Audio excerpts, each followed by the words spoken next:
ಮಿತ್ರ foundation ಸ್ಥಾಪನೆ ಆಗೋಕ್ಕೆ ನಮ್ಮ ತಂದೆನೇ ಮೂಲ ಪ್ರೇರೇಪ. ಇಷ್ಟು ಸಮಾಜ ಸೇವೆನ ಮಾಡ್ಕೊಂಡು ಬರ್ತಾನೆ ಇದ್ದಾರೆ. ಇದಕ್ಕೆಲ್ಲ ಯಾರು ಪ್ರೇರಣೆ ಮತ್ತು ಇದರಿಂದ ಏನಿದೆ ಸರ್? ಮಿತ್ರ ಫೌಂಡೇಶನ್ ಅನ್ನೋದು ಇದು ನನ್ನ ಸ್ವಂತ ಸಂಸ್ಥೆ. ಇದು 2017ರಲ್ಲಿ ಸ್ಥಾಪನೆ ಆಗಿದ್ದು. ಅದು ನನ್ನ ತಂದೆ ತಾಯಿಗಳೇ ಪ್ರೇರಣೆ ಅದು. ಯಾಕೆಂದರೆ ನನ್ನ ಹುಟ್ಟೂರು ಬೂಕನಕೆರೆ.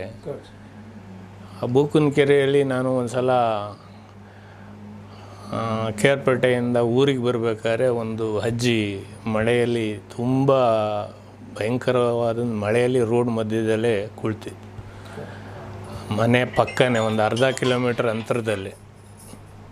ನಮ್ಮ ತಂದೆ ನಾವು ಕೇಳಿದಾಗ ಒಂದು ದೊಡ್ಡ ಮನೆತನದ ಮಗಳು ಅವಳು, ಅವ್ರನ್ನ ಸರಿಯಾಗಿ ನೋಡ್ಕೊಳ್ತಾ ಇಲ್ಲ ಅಂತ ಹೇಳಿದ್ದು. ಇದು ಮಿತ್ರ ಫೌಂಡೇಶನ್ ಸ್ಥಾಪನೆ ಆಗೋಕ್ಕೆ ನಮ್ಮ ತಂದೆನೇ ಮೂಲ ಪ್ರೇರೇಪಣೆ. ಅದ್ರ ನೆಕ್ಸ್ಟ್ ಡೇನೇ ಬಂದು ನನ್ನ ದುಡಿಮೆ 5 ಲಕ್ಷ ದುಡ್ಡನ್ನು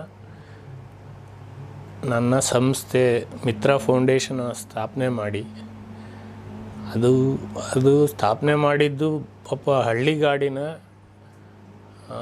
ತಂದೆ ತಾಯಿಗಳ ರಕ್ಷಣೆಗೋಸ್ಕರನೇ ಮಾಡಿದ್ದು. ಅದಾದ ನಂತರ ನಾವು ಹಳ್ಳಿಗಾಡಿನಿಂದ ಬಂದಿದ್ದರಿಂದ ಹಳ್ಳಿಗಾಡಲ್ಲಿ ಫೀಸ್ ಕಟ್ಟೋಕ್ಕಾಗದೇ ಎಷ್ಟೋ ಜನ ವಿದ್ಯಾರ್ಥಿಗಳು ಶಾಲೆ ಬಿಟ್ಟಿರೋದು. ನನ್ನ ಜೊತೆ ಓದಂಥ ಎಷ್ಟೋ ಜನ, ಕೆಲವು ಕ್ರೀಡಾಪಟುಗಳು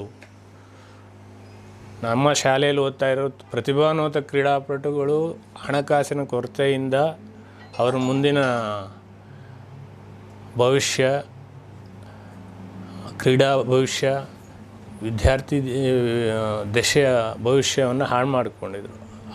ಆ ಉದ್ದೇಶದಿಂದ ಮಿತ್ರ ಫೌಂಡೇಶನ್ ಸ್ಥಾಪನೆ ಆಗಿದ್ದೇ ಹೊರತು ನಿರಂತರವಾಗಿ ಮಾಡ್ಕೊಳ್ತಾನೆ ಬರ್ತಾಯಿದ್ವಿ. ಅದು ಪ್ರಚಾರಕ್ಕೆ ಬರಬಾರ್ದು ಅಂತ ಇದ್ದಿದ್ದು ನನ್ನ ಉದ್ದೇಶ.